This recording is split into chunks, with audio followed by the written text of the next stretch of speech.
Caros amigos, nós retomamos o nosso despretensioso comentário ao Catecismo da Igreja Católica. Nós estávamos comentando a primeira sessão, que é relativa ao ato de fé, ao eu creio. Comentamos o primeiro capítulo, o homem é capaz de Deus, e agora vamos passar ao segundo capítulo, Deus vem ao encontro do homem. Até a última reflexão nossa, nós nos detivemos sobre o fato de que, mediante a razão natural, o homem pode conhecer a Deus, com certeza, a partir dos vestígios que ele deixa na sua obra.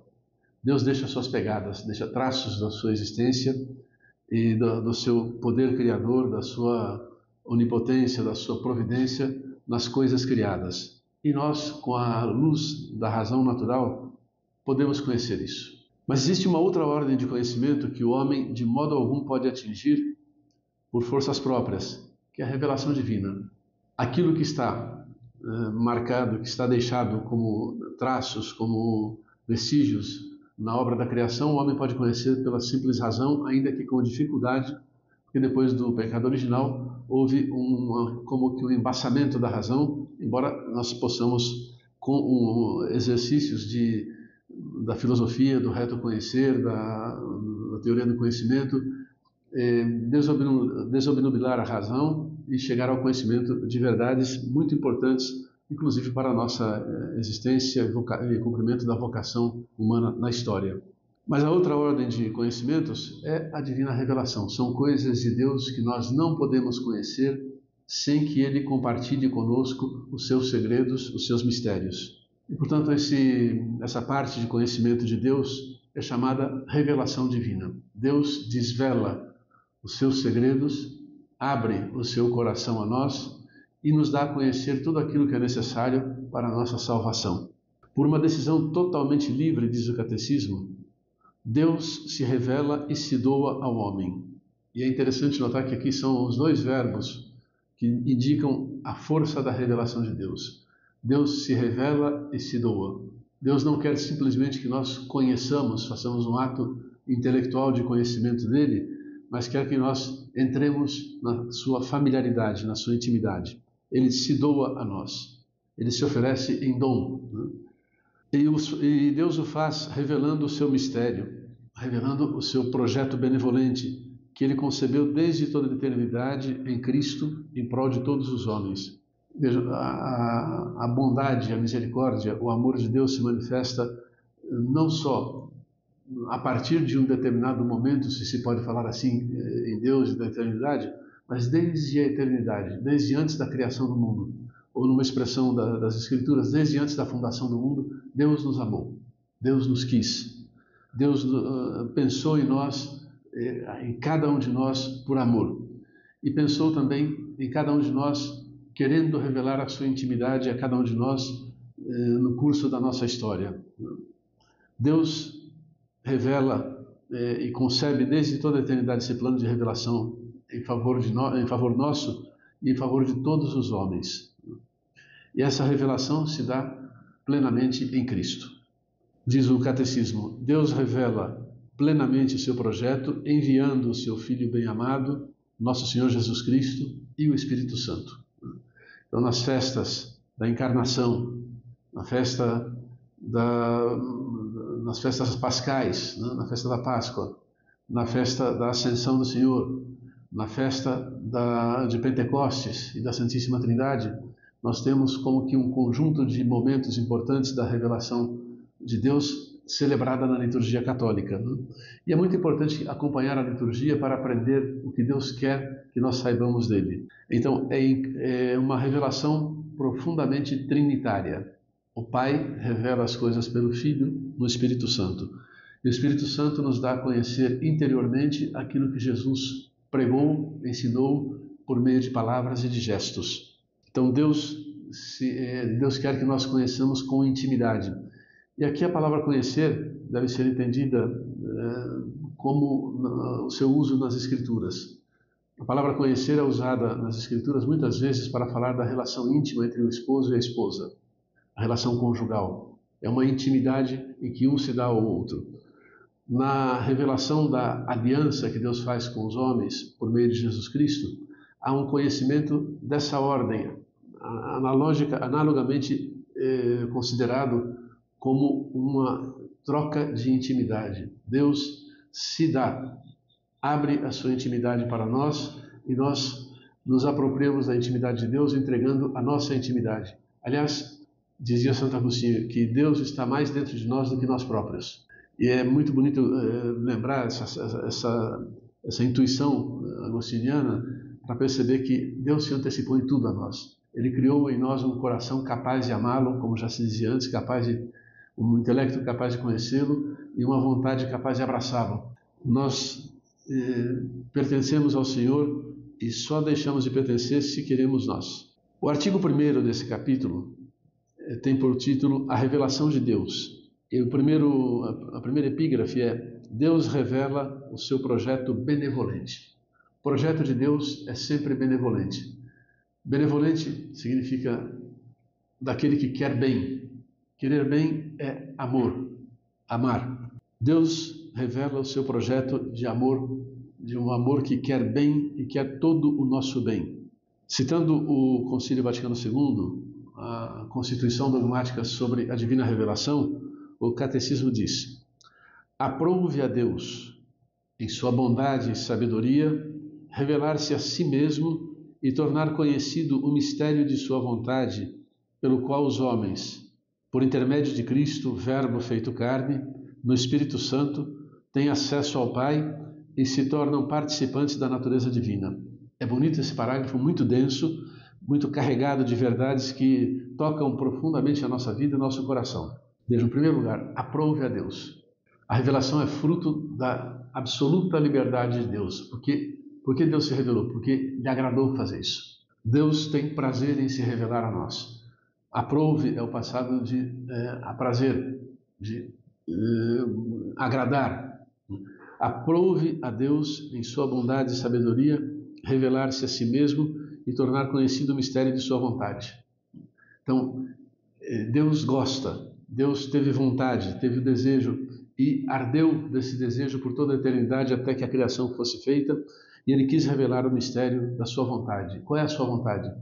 É o seu plano benevolente de nos salvar. Ele nos criou e uma vez que nós caímos, depois da criação, Ele nos resgata, nos salva e nos envia por meio de seu Filho Jesus Cristo, que se faz um de nós, para que nós nos tornássemos participantes da natureza divina.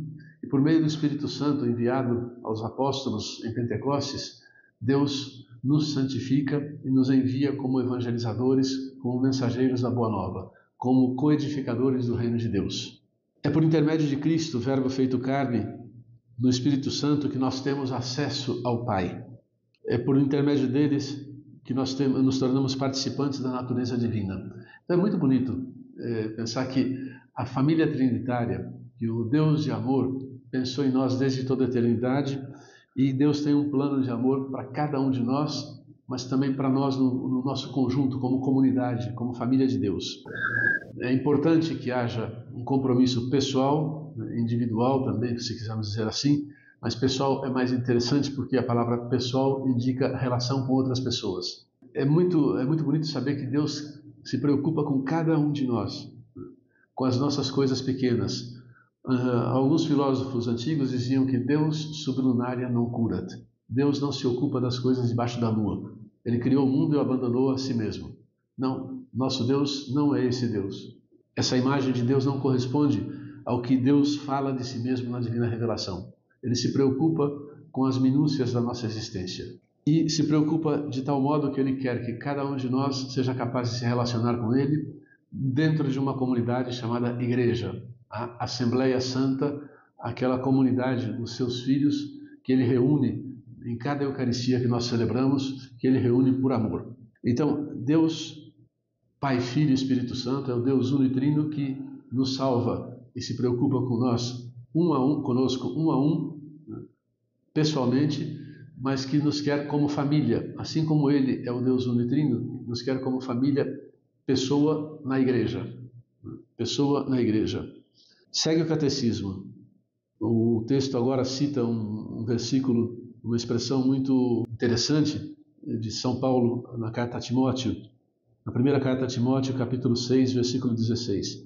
Deus que habita uma luz inacessível. Essa expressão é muito bonita, interessante e instiga um pouco a reflexão, porque Deus habita uma luz inacessível. Então, não é obscuridade, mas é inacessível a nossa condição criatural, sem a graça dele. Deus que habita numa luz inacessível quer comunicar a sua própria vida divina aos homens, criados livremente por ele, para fazer deles, no seu Filho único, filhos adotivos. Também gostaria de falar dessa expressão filho adotivo.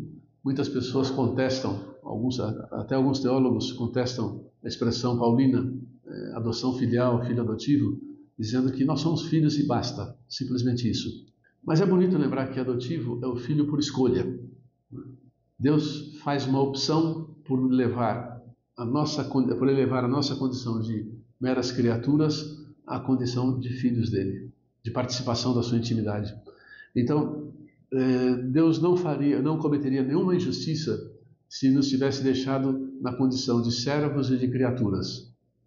Mas a ele aprouve mais. Ele teve como prazer e alegria nos trazer para a sua intimidade, tornando-nos filhos, escolhendo-nos. Adoptio é opção por nós. Ele fez opção por nós. Fez uma opção preferencial por nós. Às vezes eu brinco pregando que Deus perdeu a cabeça por nós.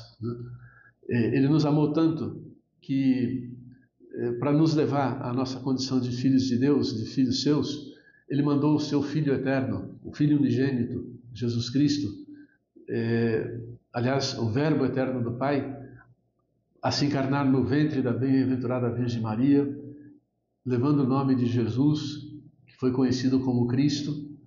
E Jesus é Deus e homem verdadeiro. Ele assume a nossa humanidade, sente as nossas dores humanas, sofre os nossos sofrimentos, é igual a nós em tudo menos o pecado. E aí vem a parte muito interessante.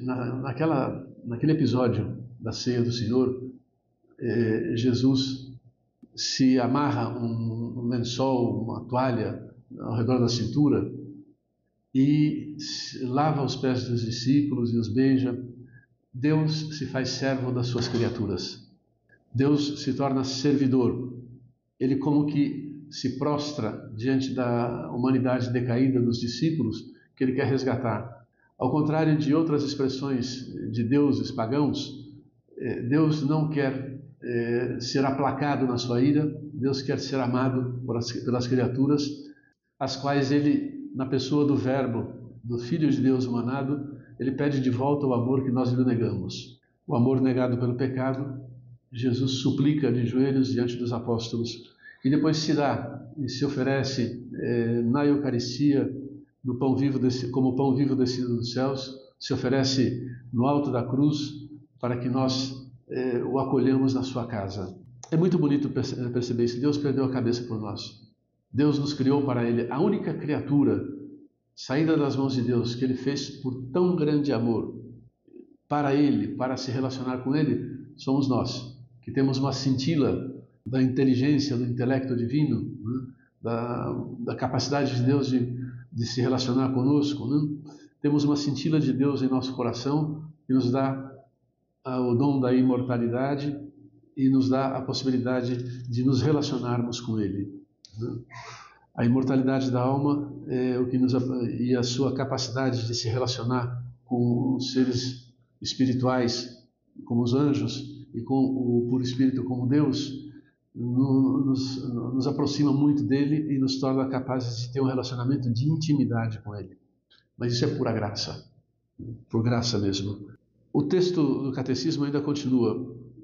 Ao revelar-se, Deus quer tornar os homens capazes de responder-lhe, de conhecê-lo e de amá-lo, além do que seriam capazes por si mesmos. O homem, pela sua própria natureza, é capaz de dar algum amor a Deus, é capaz de responder a Deus por aquilo que ele conhece, através dos vestígios que Deus deixa na criação, é capaz de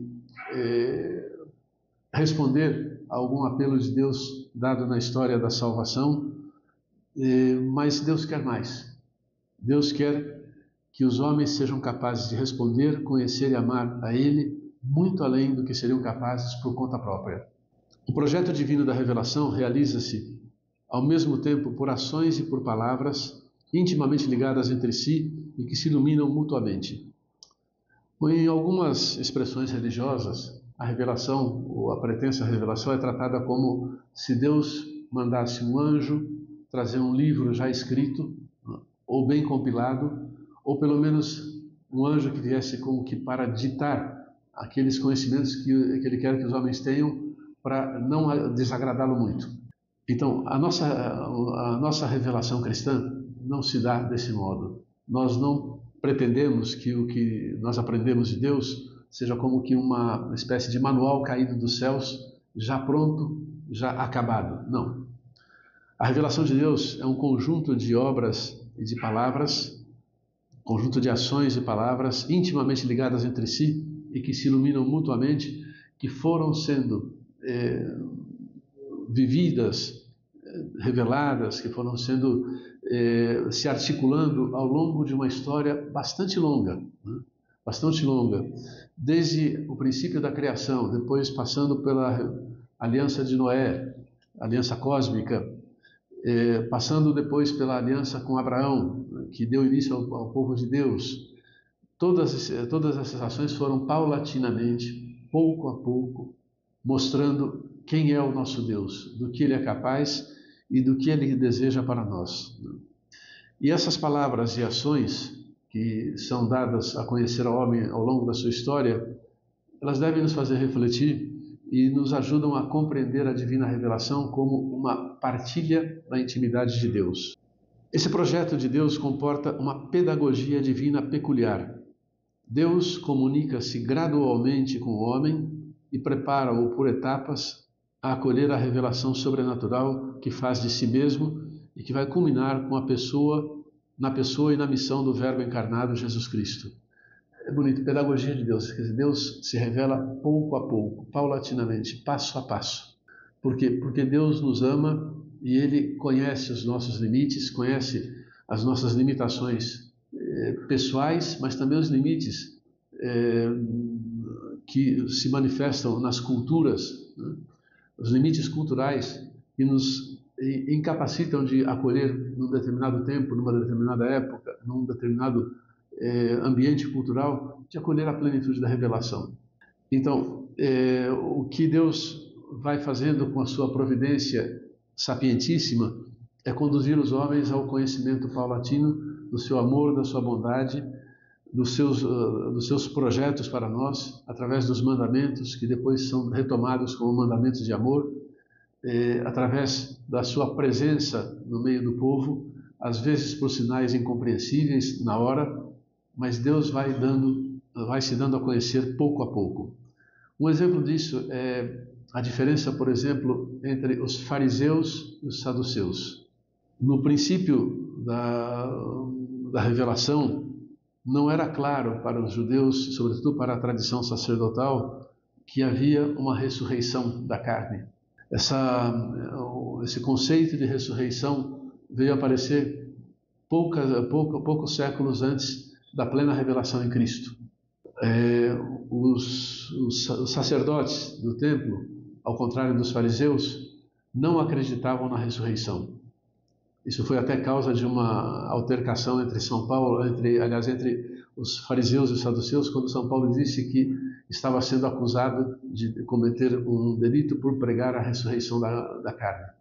E aí os fariseus e os saduceus começam a brigar entre eles e a autoridade romana tira São Paulo daquela confusão, né? Mas é interessante perceber que a pedagogia de Deus vai revelando pouco a pouco. Nos contemporâneos dos judeus na Terra Santa, naquelas terras de Canaã,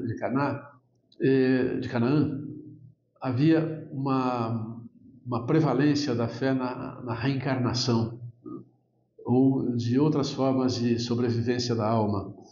E Deus congregou o seu povo que, no meio daquele ambiente, era capaz de rejeitar esse tipo de doutrinas, para depois revelar plenamente a ressurreição da carne.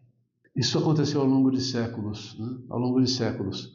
Mas é bonito ver que o amor de Deus é tão grande que Ele, às vezes, nos priva de certos conhecimentos para nos dar conhecimentos maiores. E vejam, um sinal disso no Antigo Testamento são aqueles números grandiosos, né, da idade dos patriarcas. Né? Um viveu 900, outro viveu 500, outro viveu 700. O que é que significava isso?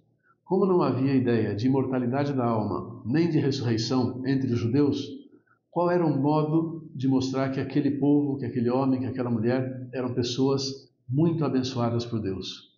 As pessoas mais santas, as pessoas mais abençoadas são aquelas que vivem 900 anos, 800 anos, 700 anos, 500 anos, 200 anos.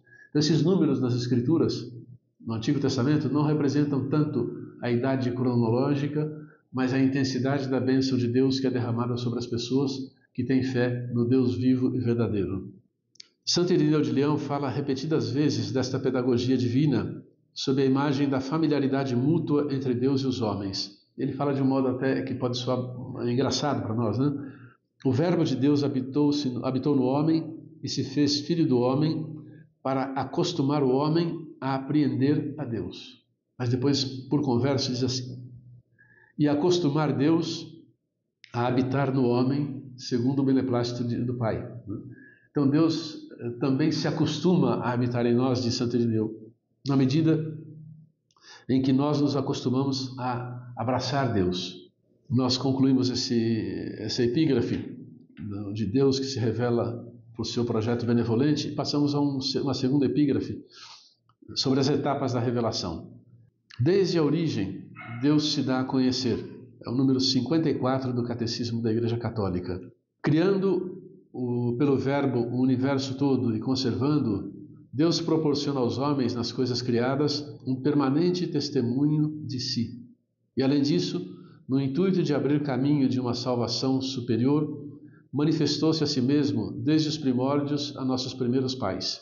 Algumas cenas do livro do Gênesis, em que se fala de Adão que passeia com Deus no paraíso, né, mostram a intimidade para a qual nós fomos criados. Fomos criados para viver com Deus a intimidade daqueles que passeiam de mãos dadas no jardim, né, ao entardecer. Né. Fomos criados para viver numa intimidade com Deus que se manifesta ao longo das várias passagens das Escrituras de diversos modos. Deus que chama Abraão, Deus que toca o coração de Esaú, de Jacó, né? Deus que vai tocando, enfim, em diversos momentos, figuras do seu povo para que acolham a sua revelação. Deus convidou os patriarcas, os primeiros pais, né, a uma íntima comunhão consigo mesmo, revestindo-os de uma graça e de uma justiça resplandecentes. Adão e Eva, os primeiros pais, foram criados na justiça resplandecente. Foram criados em estado de graça. Com o pecado dos primeiros pais, eles perderam a graça santificante, perderam a justiça original e nos deixaram como herança uma privação, chamada pecado original originado. A privação da amizade com Deus, daquela amizade íntima com Deus.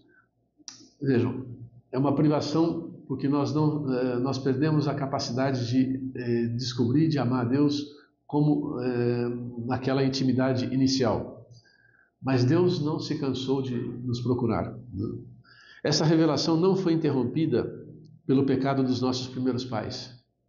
Então, a revelação não foi interrompida pelo pecado dos primeiros pais, e Deus, após a queda deles, com a prometida redenção, alentou-os a esperar numa salvação e velou permanentemente pelo gênero humano, a fim de dar a vida eterna a todos aqueles que, pela perseverança na prática do bem, procuram a salvação.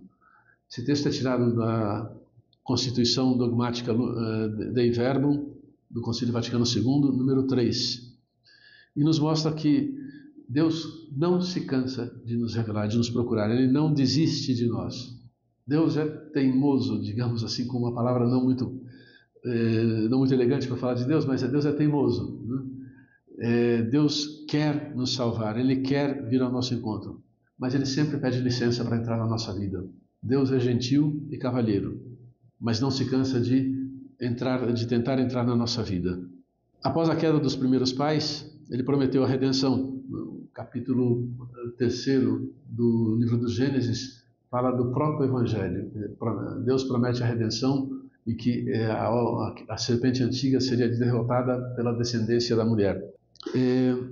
Alentou-os, Deus encorajou os primeiros pais, encorajou os patriarcas, encorajou os juízes, os profetas a esperar uma salvação. E ele cuidou permanentemente do gênero humano, a fim de dar a vida eterna a todos aqueles que, pela perseverança na prática do bem, procuram a salvação. Quem procura o bem, quem procura a salvação, perseverando na prática do bem, obtém a salvação, ainda que não tenha conhecido plenamente toda a pregação do Evangelho sem culpa própria. E tem um trecho muito bonito da quarta oração eucarística, que o Catecismo retoma, que diz assim: e quando pela desobediência perderam a vossa amizade, vós não os abandonastes ao poder da morte, oferecestes muitas vezes aliança aos homens e às mulheres. Deus não nos abandona ao poder da morte. Fruto do pecado é a morte. Fruto da injustiça cometida contra Deus pelo pecado original é a morte. O preço do pecado é a morte, dirá São Paulo. Mas Deus não nos abandona ao poder da morte. Ele vai dando muitos sinais de que quer a nossa vida plena e eterna com Ele. Nós vamos, na nossa próxima reflexão, falar sobre as várias alianças que Deus fez, as várias etapas da aliança que Deus faz conosco, a começar da aliança feita com Noé, a aliança feita com Abraão e a aliança do seu povo Israel com Moisés, através de Moisés. Que Deus seja louvado e que nós possamos meditar, refletir sobre esses aspectos da bondade, do amor benevolente de Deus que se revela não só dando conhecimento de determinadas verdades, mas doando-se a si próprio a nós, para que nós participemos da vida divina. Ou como na expressão de Santo Irineu, o Verbo de Deus habitou no homem para acostumar o homem a abraçar Deus, a acolher Deus no seu coração. E fez-se filho do homem para acostumar e acostumar Deus a habitar no homem, segundo o beneplácito do Pai. Desculpem a gaguejada, mas acontece às vezes falando assim, nesse comentário mais espontâneo. Então, o que Deus pode nos dar hoje, ao refletir sobre essas verdades da nossa fé, é um conhecimento mais aprofundado, mais enriquecido com os ensinamentos da doutrina católica. Que Deus seja louvado e nos encontramos proximamente.